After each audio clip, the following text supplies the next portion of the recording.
Hello everyone, I've got some royalty-free Christmas music going. I hope it's not too loud. Ooh, you know what?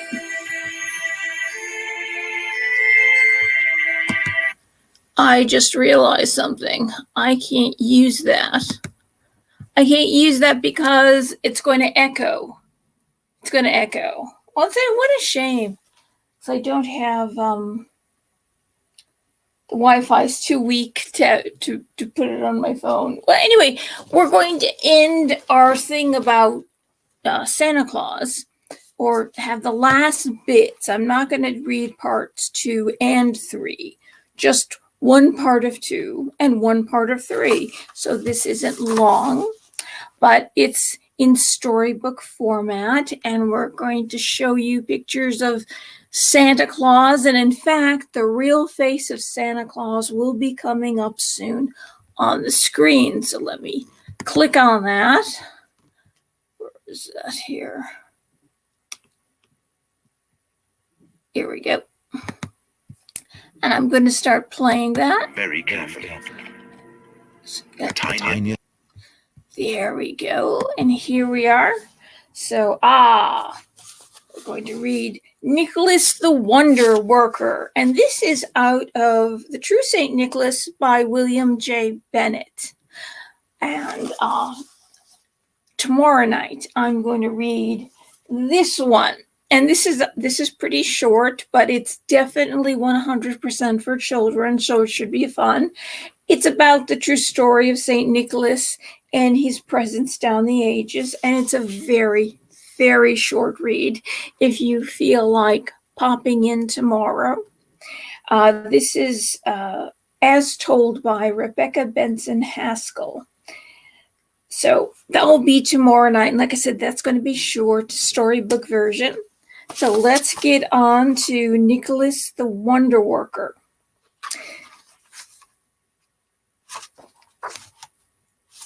And I hope you do enjoy it. Thank you for coming back. And I also had Legends of St. Nicholas. Can you see that? Legends of St. Nicholas. Nicholas the Wonder Worker. Okay. I've got some grape juice, actual grape juice, not when they say grape juice. It's actual grape juice, like Amazon's version of Welch's. Hello there, Silas Marner. So happy that you popped in. We're not going to read part 2 and part 3. We're just going to read a part of part 2 and a part of part 3. This is called Nicholas the Wonder Worker, and I hope everyone enjoys it.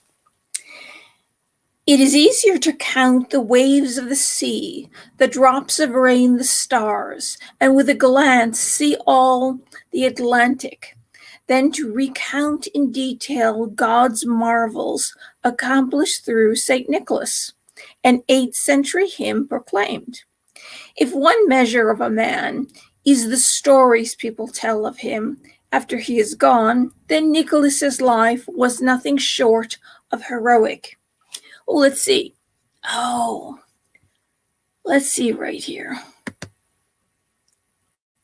There you go. I wanted to have, because on the screen there will be appearing St. Nicholas, the real face of St. Nicholas.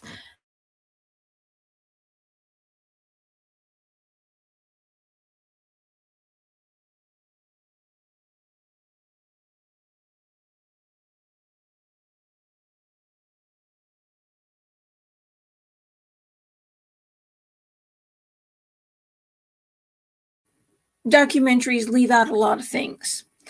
The reason why this happened, why the Italian merchants went to Turkey, which was once Greece, to get the body of St. Nicholas, was because this is the time when Islam was spreading.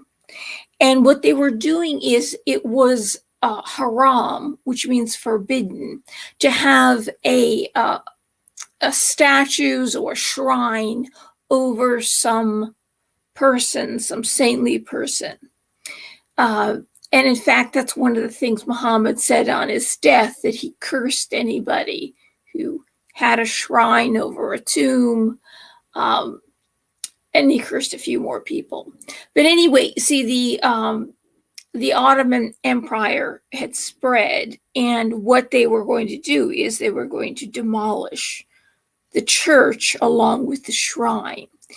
And this is what they don't tell you in these documentaries, but they do tell you that it was robbed because Italy wanted to have St. Nicholas's tomb so they can get people coming to the town.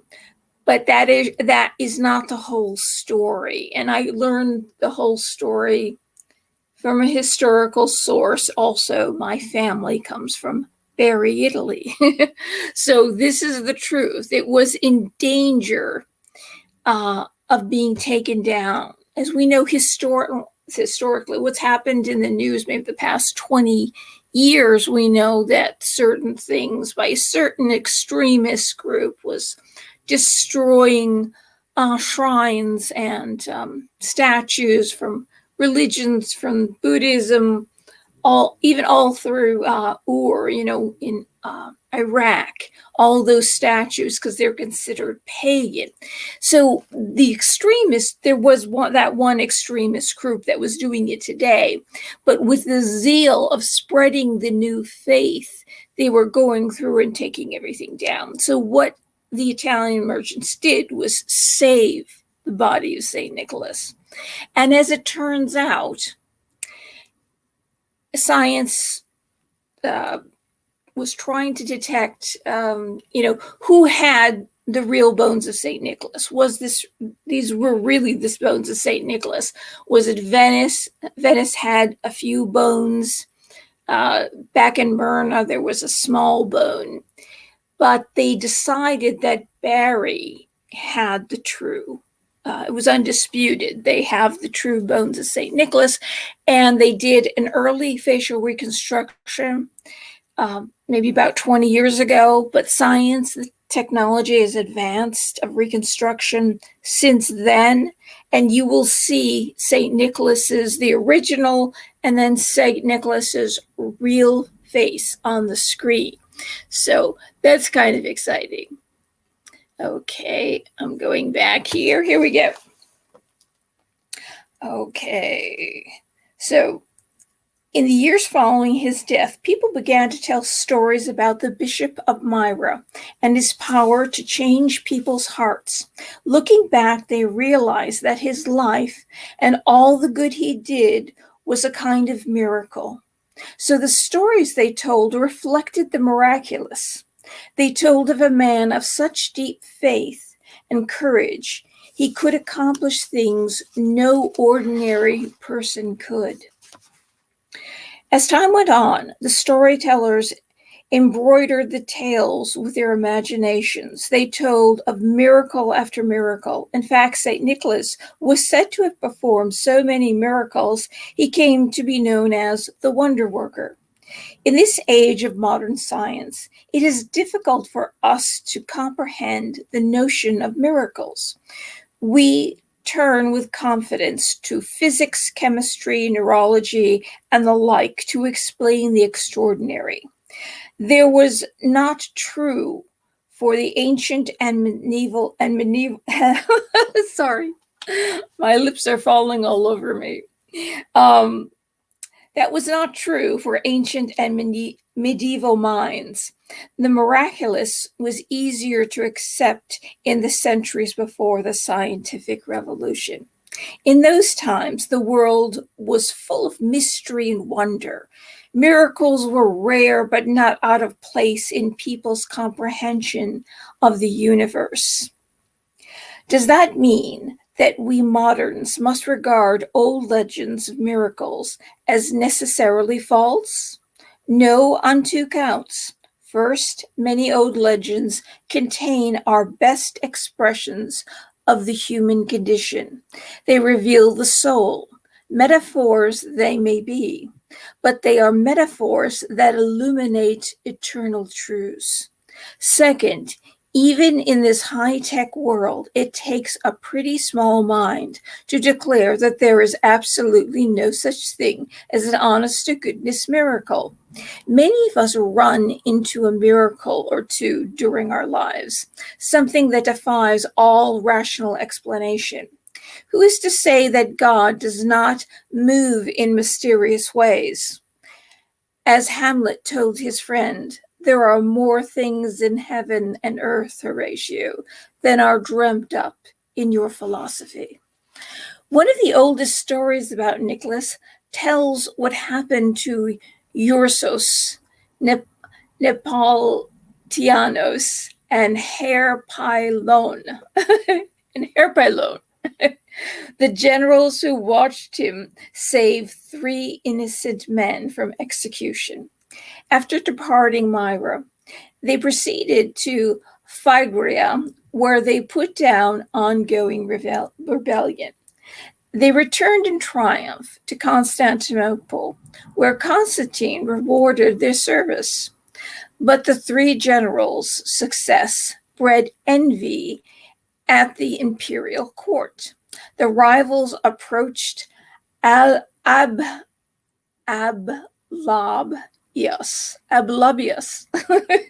the emperor's chancellor, and began to spread lies. Ursos, Neapolitanos, and Harpylon have conspired against the emperor, they said.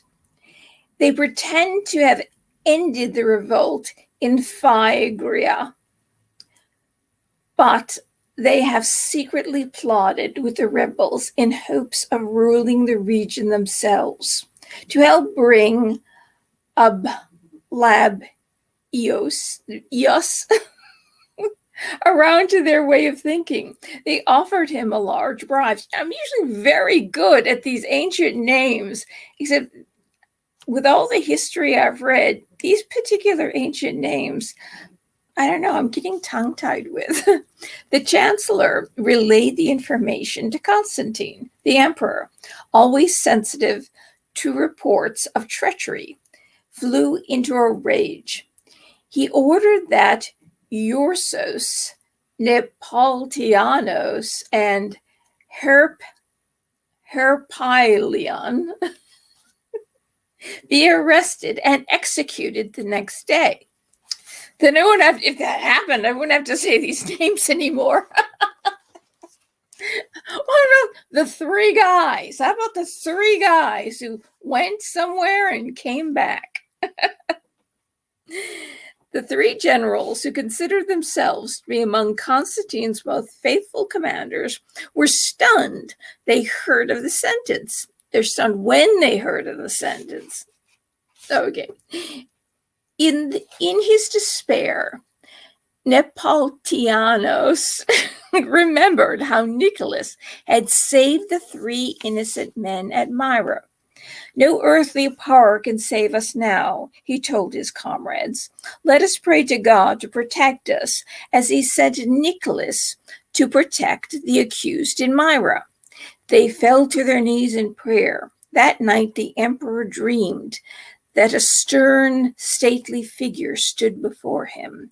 Rise, emperor, and free the 3 men you have condemned. That's right, the 3 men. That's exactly how Bill Bennett should have referred these 3 guys or 3 men, all along.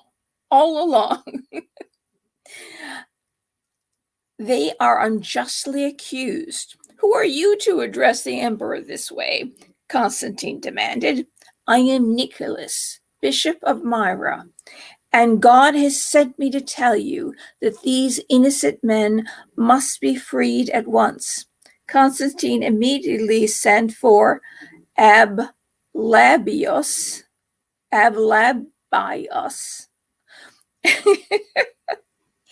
When the ashen-faced chancellor arrived, the emperor discovered that Ablabius no way I would name my kid that. No way. Had just had the exact same dream. Well, there you go. That's a coincidence. In Italian, you call that a coincidence. That's in dialect. cuts off the vowels at the end, so that's a coincidenza. The emperor summoned the three generals. "What magic are you using to try to free yourselves?" he demanded. The generals didn't know what to say. Constantine realized the men were genuinely bewildered. "Tell me," he said more kindly, "do you know a bishop named Nicholas?" The generals suddenly took heart. They explained what they had witnessed in Myra, and that they had prayed to God for the same sort of deliverance. The emperor questioned them closely and concluded that they were sincere. He freed the generals, restored them to their ranks, and loaded them down with gold and treasures. The three men sailed at once for Myra and presented the gifts to Nicholas, who distributed the bags of gold among the poor. Stories of St. Nicholas spread among crews of merchants, vessels sailing in and out of Myra's port. One legend tells of a ship that ran into trouble in the eastern Mediterranean. A ferocious storm drove the vessel into some shoals where mountains' waves threatened to break the ship to pieces.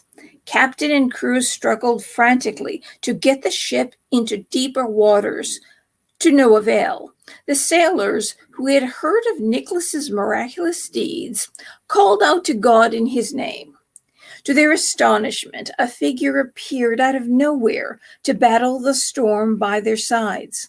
Shouting encouragement, he retired the lines holding the mast and grabbed a pole to help push the foundering ship off the shoals. He seized the tiller to guide the boat from land. As soon as the ship reached safe waters, the figure vanished. The battered vessel took refuge at Myra's port, and the mariners went straight to church to thank God for deliverance. As soon as they entered the church, they recognized the bishop standing before them and the very figure that had come to their aid in the storm.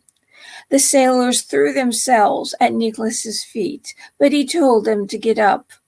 "It was not I who saved your lives," he said, "but your own faith in God."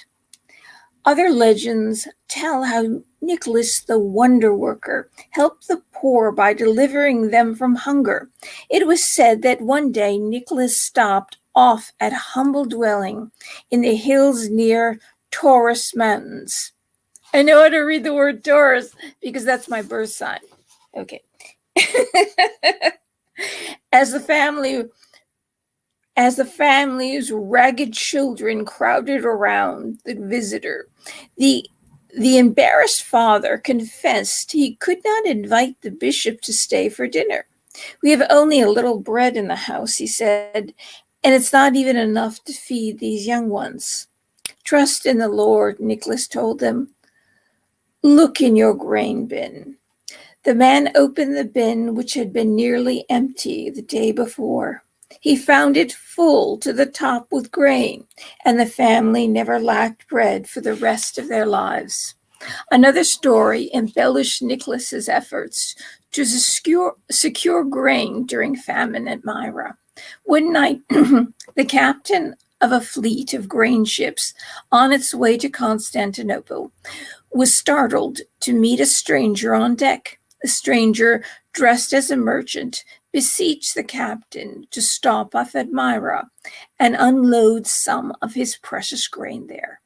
He placed 3 gold coins in the captain's hand before vanishing. At first, the captain thought he had imagined the whole thing, but when he opened his hand, he found the 3 gold coins. At once, he changed course for Myra, where he was astonished to recognize the merchant as Bishop Nicholas, who strode up and down the waves, directing the distribution of the ship's grain among the people.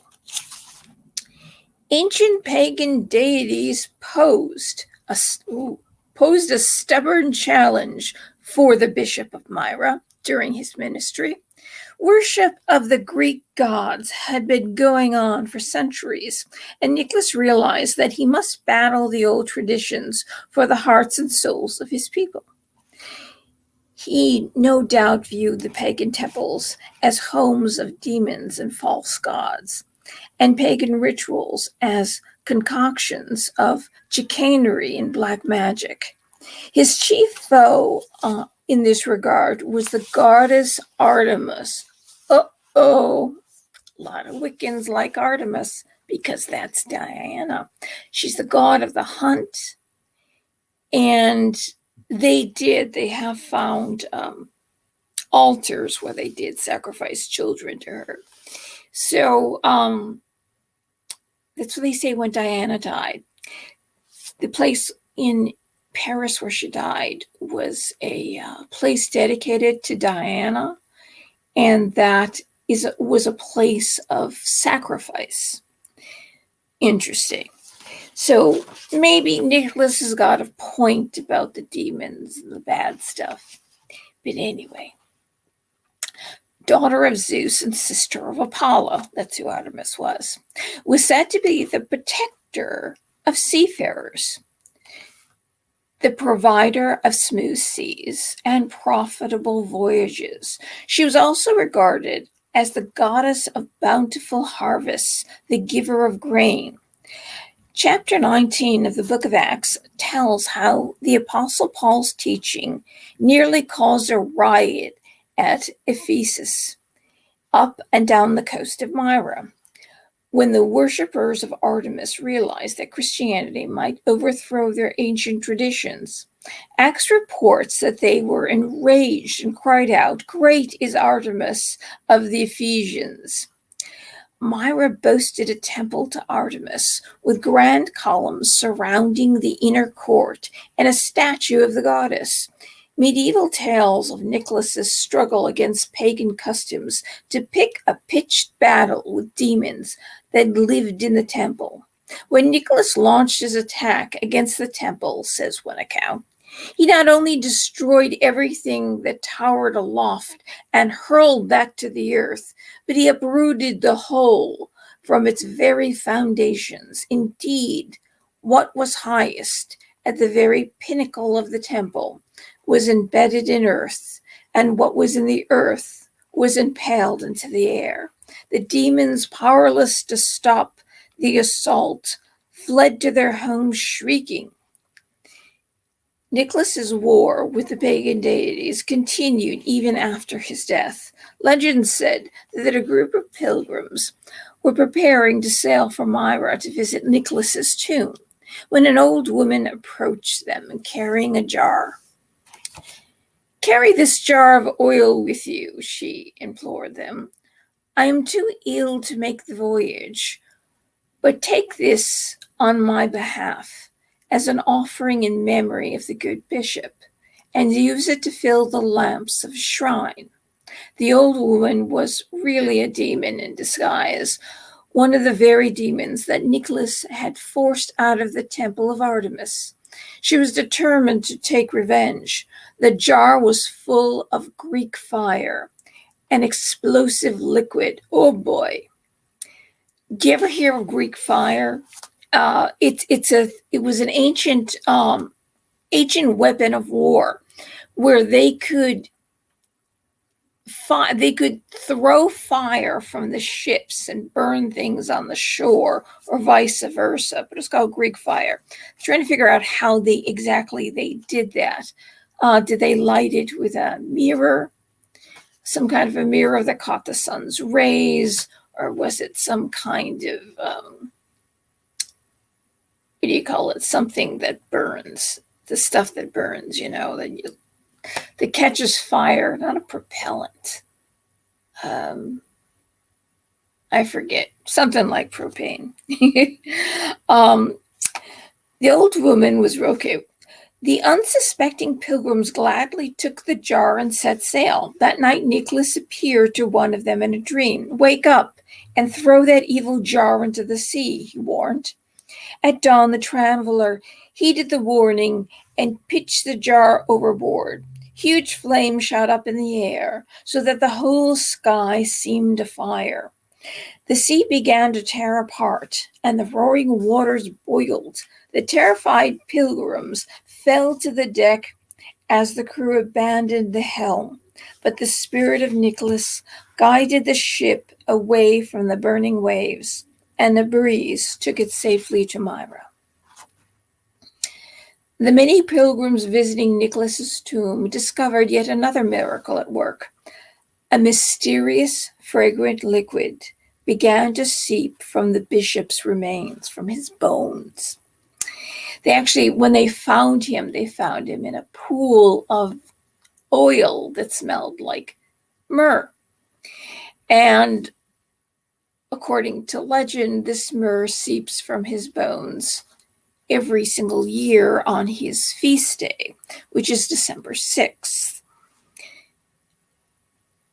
And when he was buried in a tomb of marble, a fountain of oil sprang out from the head unto his feet, and unto this day holy oil issues from his body, reported the Golden Legend, the 13th century collection of lore of the saints.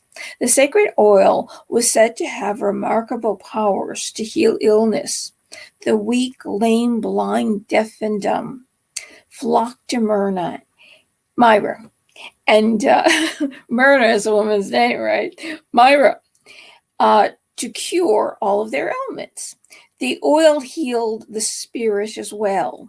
When the faithful entered the church where Nicholas was buried, their worries melted away and their hearts filled with joy. Just one small drop of the manna of Nicholas, as the liquid came to be known, could relieve the afflicted pilgrims left with small vials of manna, which they carried home to friends and loved ones. The supply of the wonderful oil seemed endless. No matter how many pilgrims arrived, the tomb rarely failed to produce the remarkable balm. Year by year, Nicholas's fame increased. People told each other about all the good he had done while he was alive, as well as the miracles and spirit performed after death. As time passed, they began to honor the bishop with a new name, Saint Nicholas. Now, there are two things about that manna. That it is said, and I've heard this from Greek Orthodox priests, they believe it wholeheartedly, and they say if they have collected the oil themselves, that the oil is excreted from his bones, and it smells like myrrh. Now, myrrh was used when they used it on Egyptian mummies, and that was also an oil that they anointed the bodies, the dead bodies in ancient Canaan. So Jesus supposedly should have been anointed with myrrh and aloes, because myrrh and essential oils are an antibacterial. So that's why and also it smells a lot nicer. What we got going on here? I mean, it smells a lot nicer than a decaying body. So here we go. What have we got here? What is the star? Oh, this is the Star of Bethlehem. Let's kind of change the thing here.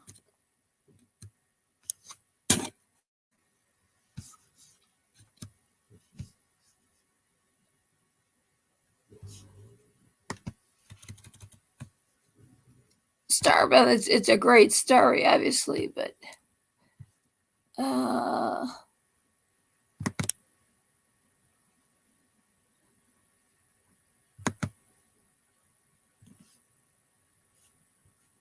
see if this one of these has got the real face.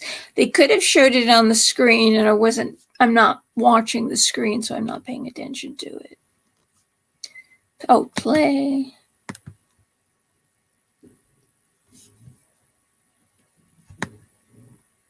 No, come on.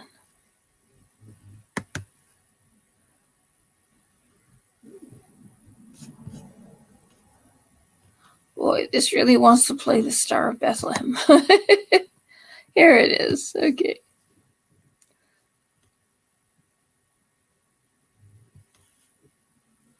Start. Okay, so let's see what else about. Oh, there are two things that excrete from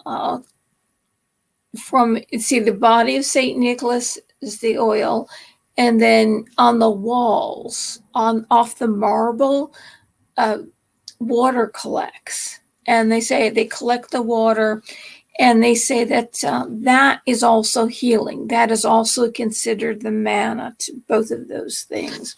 And this right here, I'll show you this right here. It's big.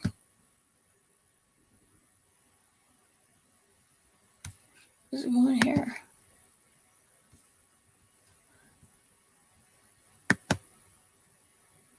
Okay, this right here, and I'll get back to, so I can actually see.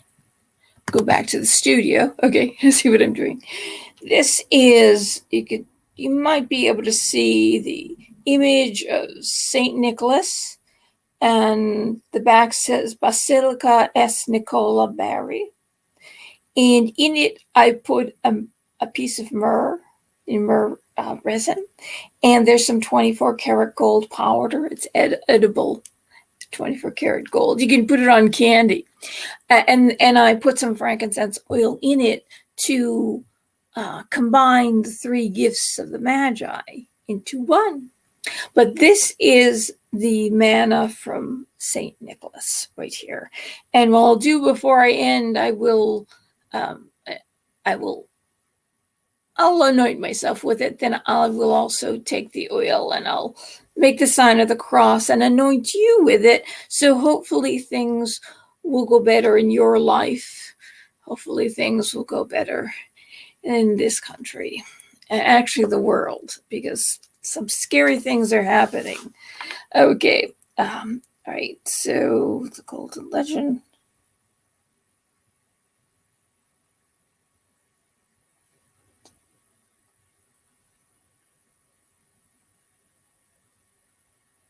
Okay, year by year, Nicholas's fame increased.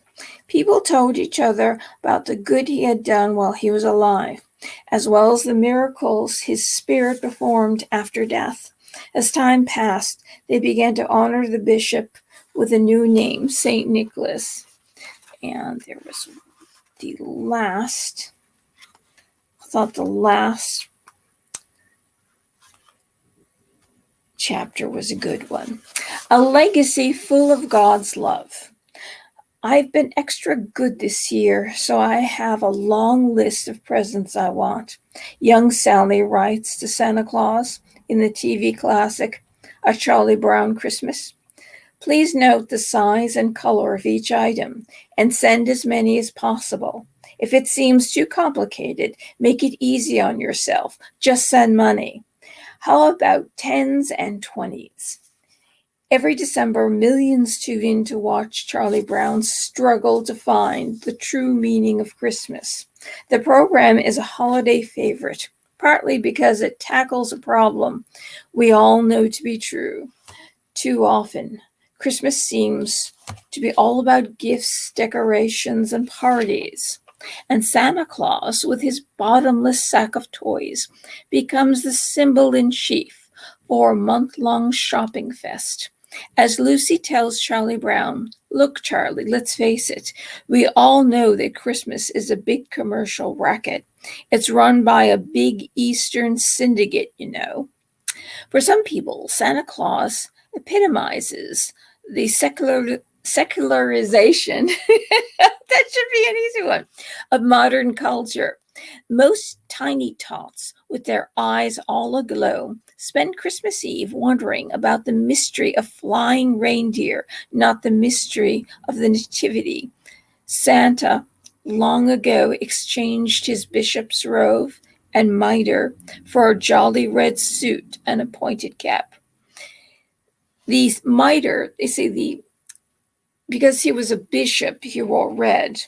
And the mitre, the tip of the mitre, which stands up, was made to flock down, and his staff is, the staff that he holds that's curved shape, that became the candy cane. So what Santa Claus wears now is based on how St. Nicholas actually dressed.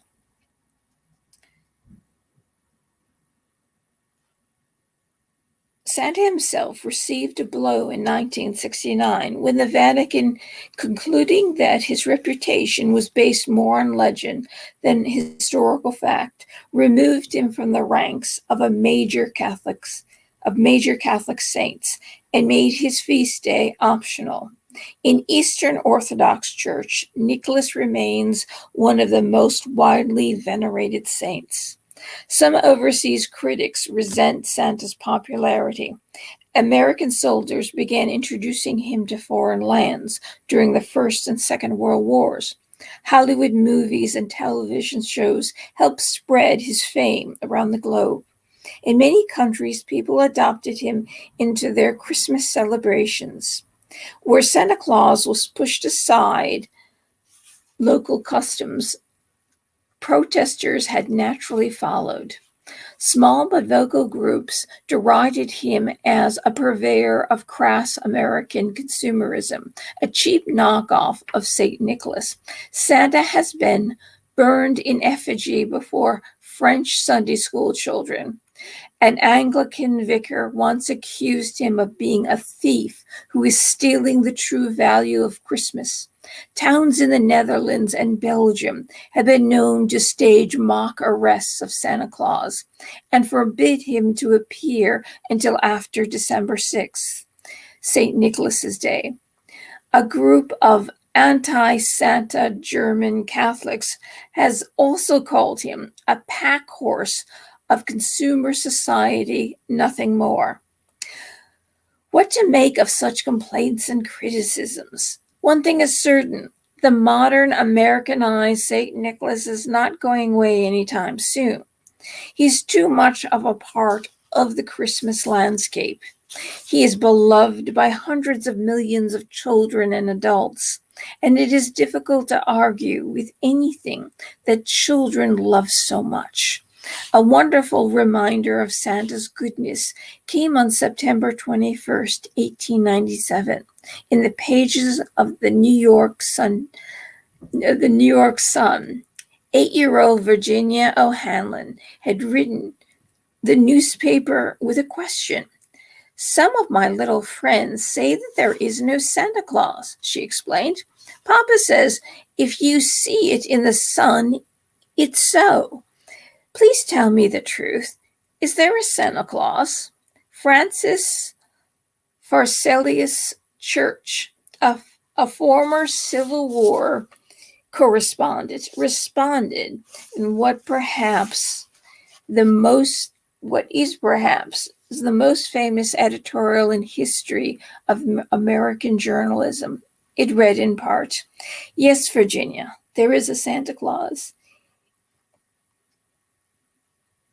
He exists as certainly as love and generosity and devotion exist, and you know that they abound and give to your life its highest beauty and joy. Alas, how dreary the world would be if there were no Santa Claus. It would be as dreary as if there were no Virginias. There would be no childlike faith then, no poetry, no romance to make tolerable this existence. We should have enjoyment except in the sense and sight. The external light with which childhood fills the world would be extinguished. Not believe in Santa Claus. You might as well believe in fairies. You might get your papa to hire men to watch in all the chimneys on Christmas Eve to catch Santa Claus. But even if they did not see Santa Claus coming down, what would that prove? Nobody sees Santa Claus, but that is no sign that there is no Santa Claus. The most read things in the world are those that neither children nor men can see. Did you ever see fairies dancing on the lawn? Of course not. But that's no proof that there are no fairies. Nobody can conceive or imagine all the wonders there are unseen and unseeable in the world. No Santa Claus, thank God he lives, and he lives forever.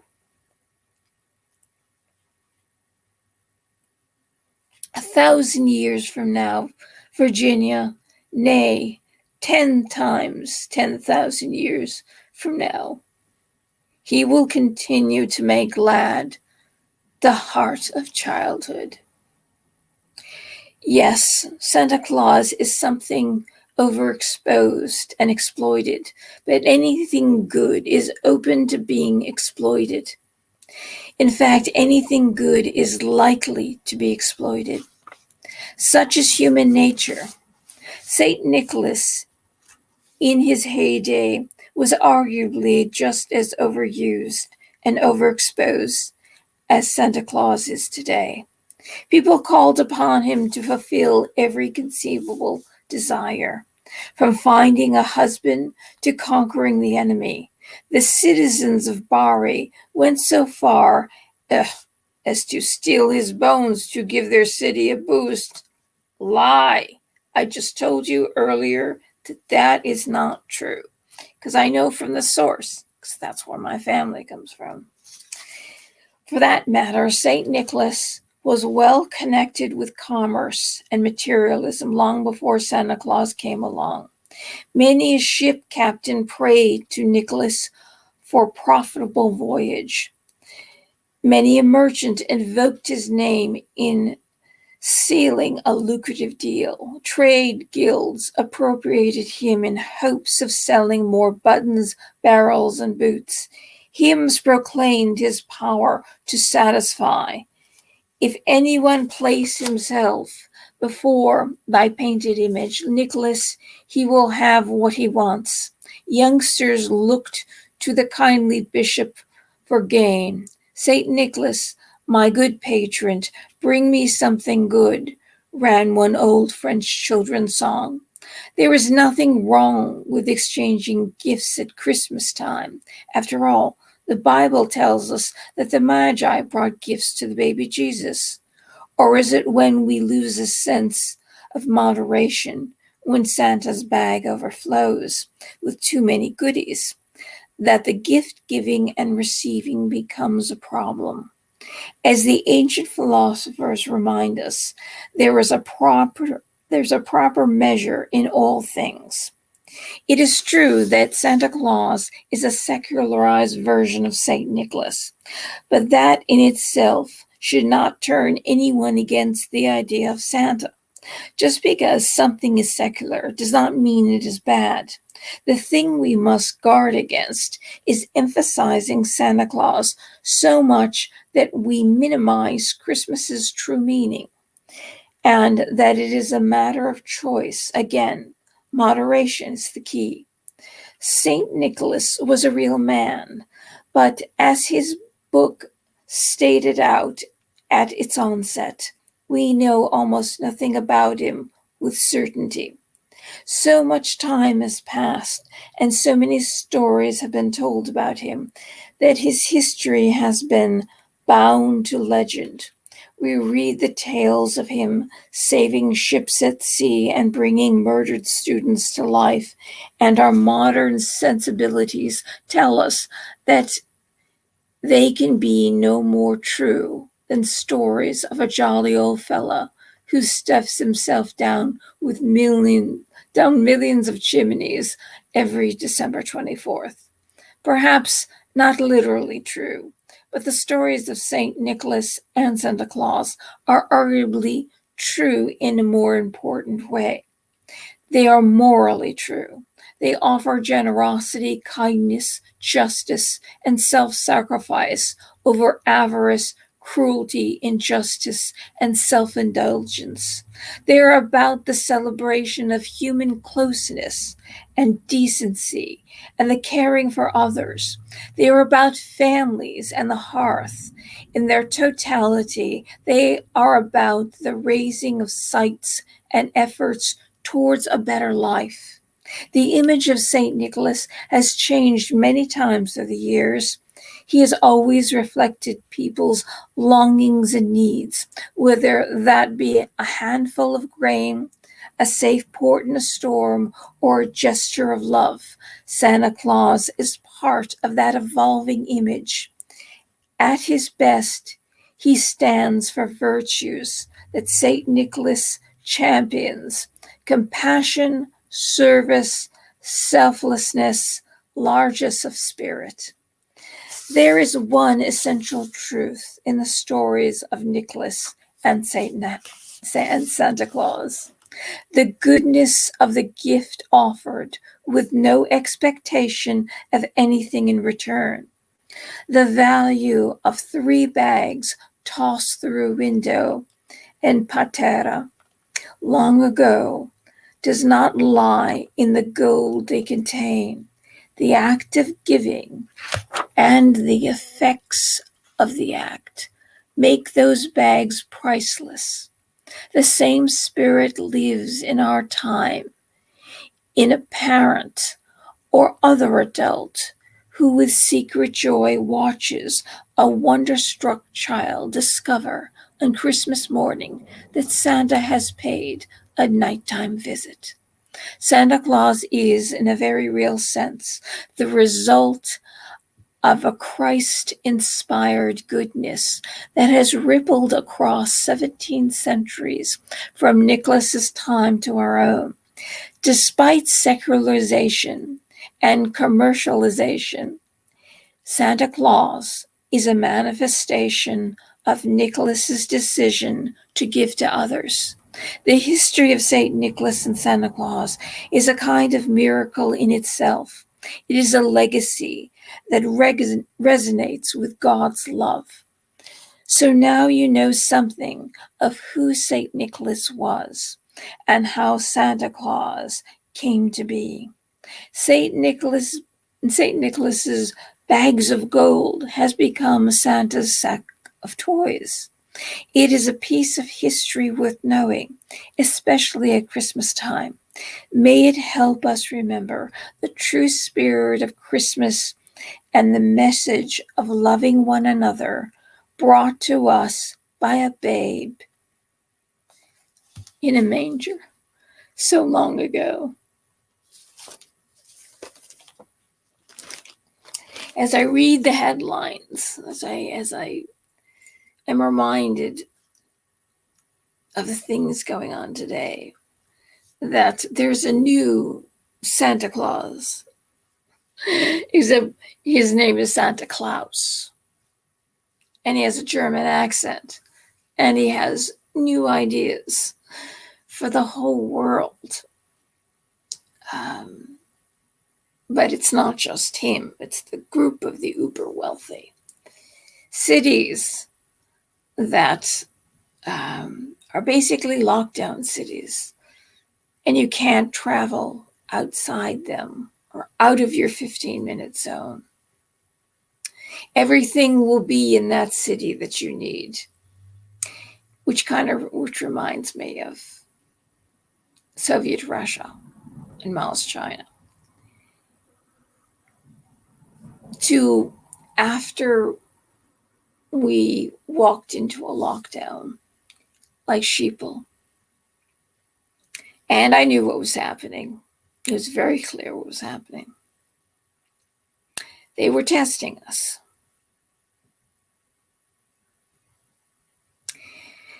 They were testing us if we do it. And the idea of carbon, which is a nutrient, the more carbon in the air, the less water plants need. Either some of them are stupid, or they're liars, or they're stupid liars. Because it's not the truth, it's just an excuse. It's happening. And technically, those shops that have during the pandemic, a great deal, 40 or more percent of shops closed. Mom and pop shops where you could walk downtown and get your stuff. That was so great. Or if you had a job, you could get a job in town. And that's what they say these 15-minute cities are supposed to do. You don't have to travel outside of a 15-minute area to work. But you closed most of those shops. So who's going to own and run those shops? Well, if you look at Soviet Russia, they took over all business and all the farms. The government ran everything. And it was only what you need, and each person can only get a certain amount, and they don't make enough. What is the answer to this? How do we overcome this? We have a special guy that's going to get a coronet next spring, who actually is the head of this whole thing. And everybody is talking about commercialization, talking about his second son, the spare son that married a narcissist. And they're so shiny and attractive and they dress so well. And they tell stories about how their children are scared at night because they're afraid of the environment dying because of carbon. Either they don't know what they're talking about or they're lying. Scaring children. Children are scared all over the world. This is a Santa Claus lie. We're moving away from the goodness of what Christmas actually is, and the generosity and family. How do you find family if you can't leave a 15-minute area, and you can only leave 100 times and you have to pay and you get fined and there's cameras watching you? This is scary as all heck. And there's nobody standing up and stopping it. Nobody's saying, let's stop this event that's going to happen this spring. No, it's continuity. They have to have it because it's their habit. It's continuity. And I think people just can't believe what's going on, that this is really true. And I've scoured the web, and most of the articles, all but 1 or 2 or 3, talk about how great this is for the environment. Putting everyone in prison. They're starting them in. They have a whole list of cities in this country. Where are politicians standing up for this? $1.7 million was just passed, and more money is going to be sunk into the military-industrial complex, into the war. Whose war?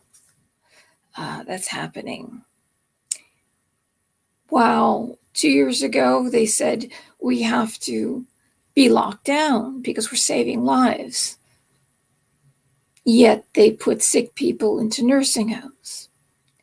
And now this year, the price of fuel is so high, they know it, they expect it, they talk about it, how sick and elderly people are going to die from freezing to death. I have no heat. If I get sick, I will die. It's going to be in the teens tomorrow. For the next 3 days, it's going to be in the teens. Maybe one of those days, the high will be 20. And then it's going to be below 10 at night. The pipes are going to burst. That's for sure. It's nothing I can do. The price is so high. But where are our politicians? Where are our politicians this Christmas? Is no one thinking about their fellow man? It's like when the 2 guys came to ask for money from Scrooge. Are there no workhouses?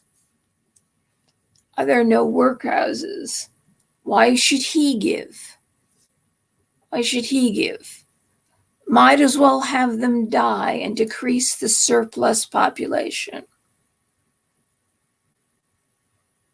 That makes a tremendous amount of sense. Might as well have us die and decrease the surplus in population. That's exactly what Soviet Russia did. It's exactly what Mao's China did. The sick, because the government ran everything, there were bread lines. And you had to line up and you got to get there early, hours before it opened. And you had to stand in line. You got to get as close to the front because they don't make enough for everyone. And if you didn't get into line, you didn't eat. If you were elderly, you couldn't stand in line. If you were sick, you couldn't stand in line. If you were disabled, you couldn't stand in line. So they culled the population. So this is a culling of the population. And they got rid of the one man that went to that meeting where the uber wealthy and powerful from around the world went. And he got up there and he told them off. No way was America going to become a communist country. No way. I think in Russia, you can travel in Soviet Russia, you could travel all over Soviet Russia. This is actually going to be worse. And there's cameras. It's more than Soviet Russia. They want neighbor to tell on neighbor. This is even more so. You can't even travel outside 15 minutes. And it's happening. They think it's a great idea. Except nobody is standing up and saying, oh, there are few. And there are some interviews of climatologists on YouTube. There are few, but nobody's listening to them. Nobody knows that carbon is a nutrient. And the reason why we have so much coal and so many fossil fuels, there was so much carbon in the air that the carbon levels were 3 times as high, like 15 times as high as they are today. That there was so much vegetation. The earth was so green, bursting with life. Vegetation, and the vegetation fed the herbivores, and then the carnivores ate the herbivores, and everybody got big. It was because of an explosion of life. And the carbon was taken in, and then when you burn it, you release it. We are carbon-based life forms. It is the basis of all life. The more carbon there is, the less water plants need. This is the biggest lie. This lie is imprisoning all of us, and we're not allowed to say it. We're not allowed to speak. We are already in Soviet Russia, and it's going to get worse.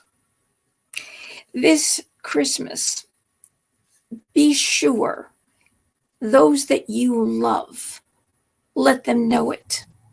Those that you pass by and say hello once in a while, or are alone, just smile at them and say, God bless you, or Merry Christmas. May the love of God be your gift. May the love of humanity be your gift. Offer somebody, if you make baked goods, offer them a bag of cookies. Just give and do. And if this is our last Christmas, because Santa Claus, instead of leaving gifts, he's going to take them all away. He's going to take everything. You will own nothing and be happy, because Santa Claus is going to be like the Grinch and take everything away. Do everything you possibly can. Isn't that you have to give away of what little money you have. Give your time by saying Merry Christmas. Or if you have a batch of cookies, make things that you can split up into little baggies so you can give it to many people. So everyone experiences a little bit of love and joy. That little cookie or a cake or something that you're giving away is a little bit of love that you're extending to them, because we're entering a time when we might not be able to give again. We have no idea. And a woman was arrested in England the other day for silently closing her eyes and silently praying to herself. She didn't make the sign of the cross. She didn't fold her arms. She just silently prayed. And it was in the zone of a particular kind of clinic, not near it, but in a certain zone. It's like a no protest, no prayer zone. She was arrested. This is insanity. Everything that's going on, and it's all about depopulation, sterilization. If you can't visit people outside of 15 minutes, nobody's going to get together. Nobody's going to get married. Nobody's going to have children. Either you're going to have sex with anybody or nobody. It's we've done nothing wrong, yet we hear about criminals let go with no bail, and they go out and commit more crimes. That the actual criminals are not getting punished, but people who are good and law-abiding are being put in prison. But I am not going to go out and commit crime, and we're not going to do that because we're law-abiding people and we want love and goodness. So may these stories of St. Nicholas, the idea of St. Nicholas, the idea of giving, that he gave, the Magi gave, and Christ gave himself for eternal life. Give, you can extend by a word or a smile or a moment of your time to anyone without costing a dime. You extend the love of God. We don't know how long we'll be able to go to church. We won't know how long we'll be able to pray. Book burnings, and maybe, Bible burnings, and they'll just tell you what religion you can. We don't know what's coming. But right now, pray in your heart and stay as close to God as possible. Connect with God because he is the source of life, goodness and giving and creation. Connect yourself with him and never, ever disconnect, because that is life. And if there is hope, there's your strength and there's your hope. You cannot hope greater or have more strength or more hope or more love greater than the hope and love and strength that is God, because the reason why we have it is because he gave it to us. So in your heart, you don't have to close your eyes to pray. Don't act like you're praying. He's here. Know that he's here. That God is always in you. When God breathed life into Adam, he breathed a part of himself into Adam. The word image, made in God's image, actually meant piece of. In Judaism, in the Talmud, it says then God breathed life into Adam. He breathed a piece of himself into Adam.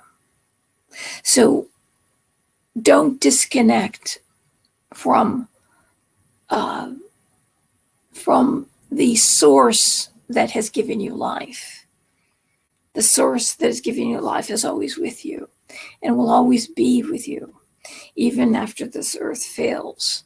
But you can also alight that when you meet people, when you smile at them, when you talk to them for a moment, when you listen. Sometimes if we just stop and listen to someone talking, something that they need to say, something that makes them happy, even though you may be bored to tears, that's giving your time and making the person feels valuable. And you can say, oh, I have to go, my mother, or something like that. Take your leave, because I can understand sometimes that can happen. People can end up talking for a long time, and we don't want you to be exhausted. We need all the strength we can get, but give a smile and a thank you and say, thank you for telling me that. You gave me some of your time this Christmas, and I thank you for it. So don't ever walk away making them feel, oh, I talk too much, I sound crazy. I took their time. How selfish of me. Sometimes we're left feeling that way if we talk too long. So don't give them that impression. Just be sure that you appreciated it, and you really honestly have to go. But just giving that to humanity, because our humanity is about to be taken away. It is being taken away, and it's oh God, unless God comes back, more and more is going to happen. So if we remind people of their value and their humanity and their sources of love, and the gift of their themselves. We have so many gifts inside of us that we never realize. But if we're in the presence of somebody, and just by beaming appreciation at them and leaving them feeling that their gift was just realized, it was just recognized, and you saw it and you listened to it. It's important because they're talking about implants in our brains and how exciting that's going to be. Santa Claus said that. And of course, Saint Elon is pushing for that. Something in our brains, that means they know what we're thinking at all times. In fact, they can beam something at us and make us go crazy. That is evil. That is evil. And our politicians need to be standing up. Why aren't they? The question is why was there only one? And that one man was not a politician. That one man was not a politician. And he went there and he told them off. And I don't think they liked it. And now we've seen how things have changed, and we wonder if there's any hope that we can change things which is our right to change, if you know what I'm talking about. We don't know if that will ever happen again. But we have to pray. We have to pray, and we have to keep our humanity. And we have to keep those around us alive by making them recognize who they are, their value, their soul. That they are a child of God and they are worth something great. It's immeasurable. The peace of God is a treasure undying. And if we only could connect with people and light that spark within everyone, as many people as we can, by little acts that won't cost us anything, leaving people knowing that they're valuable. You're valuable, and I appreciate your time here. And looks like my thing stopped. It stopped. I appreciate your time here. Oh, it wasn't. Oh, I'm so silly. If the thing wasn't running. Look, all this stuff. I appreciate your time here. So you've given me your time by coming here and listening to me, that I myself have a little bit of value in life, that you stopped and you listened to me. And whatever I have left in me to give, I want to give it, and I'm glad you came to take it. Let me see if I can find that picture of the real Saint Nicholas. I'm not sure if it's this one that had it. He's talking about mine. Let's see. Or if it was the last one I showed. But it is important to...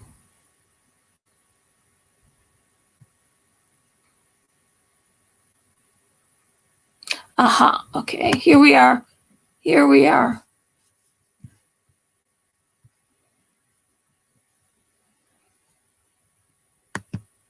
Using the latest 3D interactive technology, Dr. Wilkinson updated the facial reconstruction.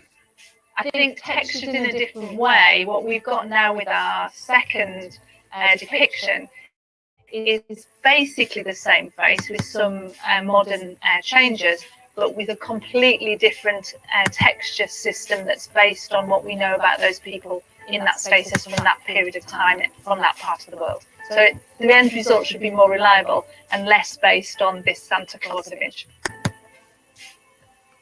The result is a man in his 60s with a long beard, round head, and square jaw. St. Nicholas also had a severely broken nose that healed asymmetrically. It may be that this happened during his time of persecution. You're looking at a facial facsimile of the real St. Nicholas. So there's damage to his nasal bones between the eyes, which is consistent with more than one breakage and then that healing. So it's been pushed in one direction and has reformed and healed slightly wonky. That would be consistent with a blow to the nose. How that happened, I don't know. That would be speculation. It would be consistent with a blow to the nose through somebody's fist. Could be walking into a post. It could be falling off a horse. There may be a number of ways how that happened. I think it's always really important with famous historical figures to get a sense of what they were really like as a person. And when someone is as important as St. Nicholas in terms of how he's been depicted throughout the years, having something that's based on science rather than on religion or on propaganda is quite interesting, I think. So we get a sense of what his face was like. There's some speculation in relation to his facial hair, etc. But what we're getting is a sense of the real person rather than the stories that are associated with St. Nicholas.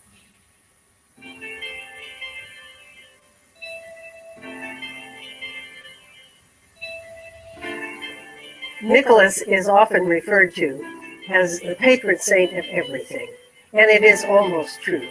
His primary patronages are children, of course, sailors, and innocents. But he is the patron saint of so many more things. And part of it is because so many of the stories have different elements. And so anything that relates to any of those different characteristics, he became the patron. So, for example, in Iran, in Tehran, there is a church. In Tokyo, a great cathedral. Because the Russians, wherever went, 70% are St. Nicholas Church. So we have everywhere in the world St. Nicholas Church. In the United States are about 500, 600 Catholics, Orthodox, and Protestants. This I wanted to say is ecumenicity. Nicholas was a man of deep faith. We should never forget that first and foremost, he was a Christian pastor, a bishop committed to the gospel. This should be a monumental fact for Christian families who are looking for a way to connect to the Christmas season. We don't simply have to reject consumerism and Santa Claus and everything that goes with us. We have an opportunity to reclaim a part of our own faith when we reclaim the Nicholas story and legacy and heritage in our own family traditions.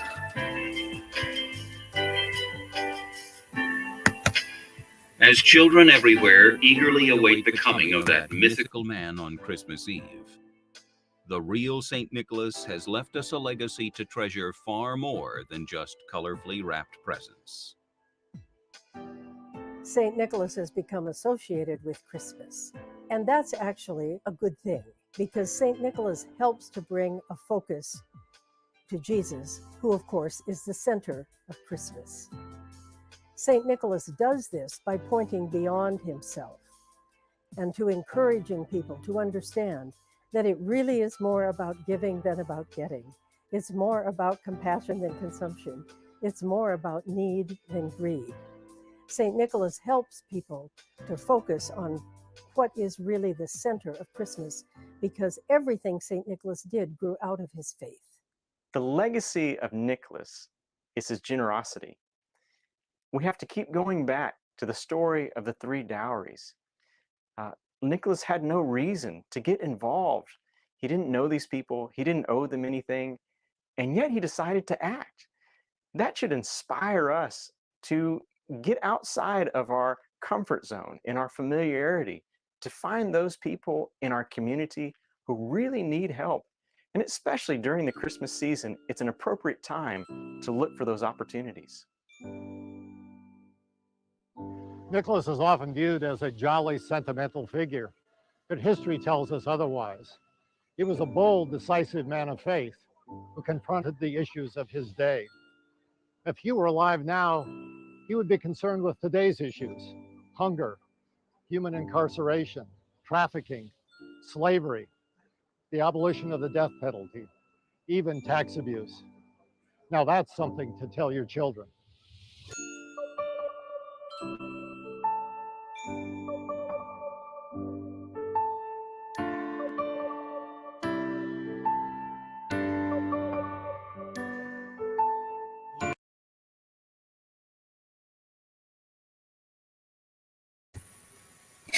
I'm sorry, I left. I should have muted my mic because when I don't mute my mic, even if I'm not talking, there's an echo. So I hope it didn't disturb anybody for too long. So I'll tell you very quickly, if you don't know, which you probably do know, the story about how I'm connected with St. Nicholas. Well, my family comes from Bari, Italy.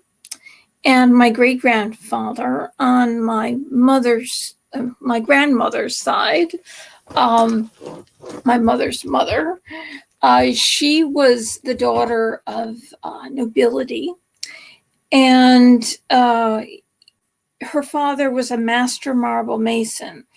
And he did the tombs when you're at the top like that.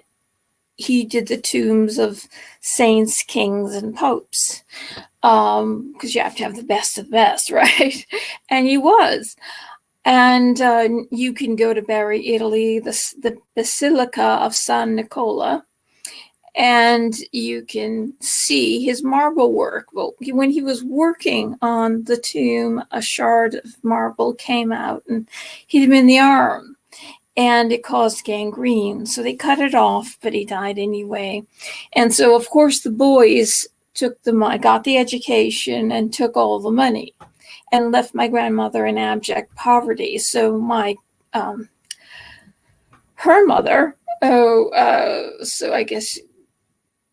mother, which is, I guess, my great grandmother, sent her to the nuns to learn how to cook, sew, and knit. And so she lived in abject poverty. And my grandfather, who was he was the smartest kid in his class, smartest boy, had very high intelligence, and the church took him, put him in seminary to become a priest. But he went through seminary, but he decided he didn't want to become a priest. And he said, find me a good woman. I don't care anything about her. Just find me a good woman. That's all I care about.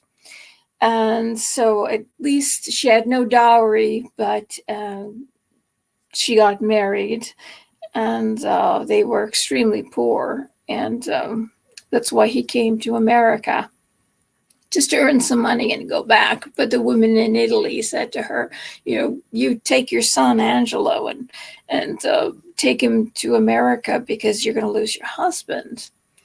And so she got on the boat. Only time she traveled anywhere in her life. She got here, and there was no way she was going to go back. But my grandfather intended just to make a little money. And he was a hod carrier. He carried bricks on his back. He put bricks on his back, and he carried them to the construction site. Talk about difficult work. I mean, bottom of the barrel. Here's a man who could read and write in 7 or 8 languages. And he could throw any arithmetic problem, anything at all. He could do it. But he did leave a legacy of grandchildren that all went to college, became doctors, and I'm the only one who did go to college. So the intelligence was passed on, and on my grandmother's side, her brothers got educated, and their sons are now doctors and lawyers.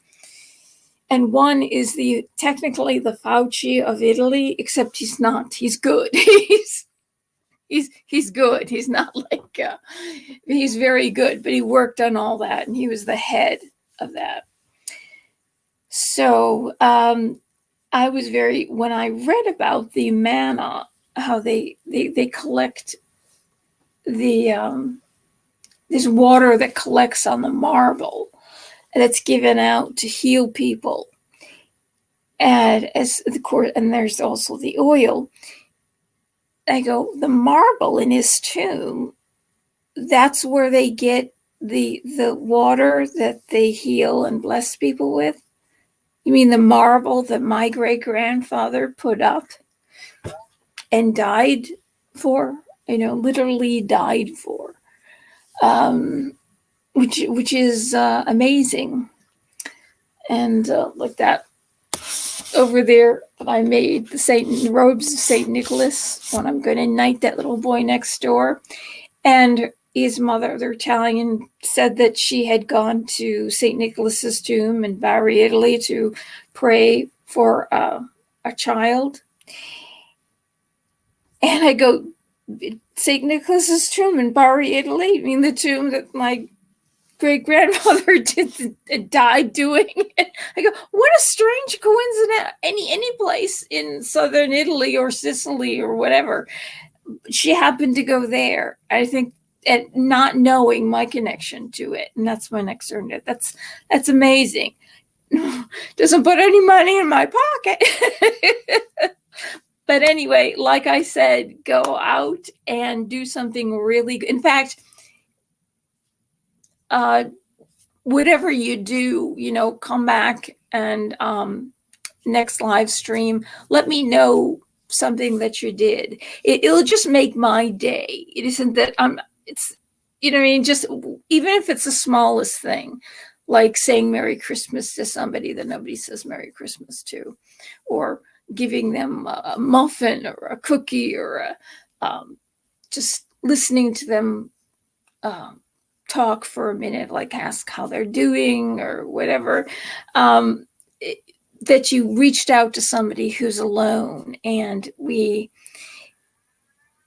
in an effort to make humanity feel valuable, each one of us feel valuable, because we're not. They're butchering our children. They're sterilizing us in many ways. They're doing so many things that's taking away our humanity. And the only way that we can survive, I think, is because we must reach out and help people restore humanity, the feeling of our value, and that there's something that is eternal about each and every one of us, and that we're connected to the good of all. So, like I said, I'll be back tomorrow night, and but this is this is probably very much good for children to listen to, but it's very short and there's spaces and big words. So it'll probably be very short, but I wanted to go back and just talk to you guys on Christmas, and I'm going to do another thing on the Magi, and about what that star might have been, a scientific look at what it might have been, and another show that I'm going to be doing. I might actually just film it tonight about the historical Jesus, what we know from archaeology. So a few shows like that, and I think I'm going to film them all tonight. But anyway, I hope you come back and let me know some way you reached out, and you didn't have to pay a dime to do it, unless you have some extra cookies or muffins or whatever people give away for Christmas. Just reach out to somebody and just let me know in the comments. So, do you feel lucky? Welcome and make my day. Oh, so hello, Three Stooges. Thank you for joining. And I'm so happy that you popped in. And even though you don't need it, one or two or whatever, Black Samurai was here. I assumed he was here. Maybe he is still here. Hello and Merry Christmas to you. Hello. And Merry Christmas to all of you. God bless you, and I'll see you again soon. Bless you for joining me. You gave me the greatest Christmas present in the whole world. Okay, good night, and I'll see you soon.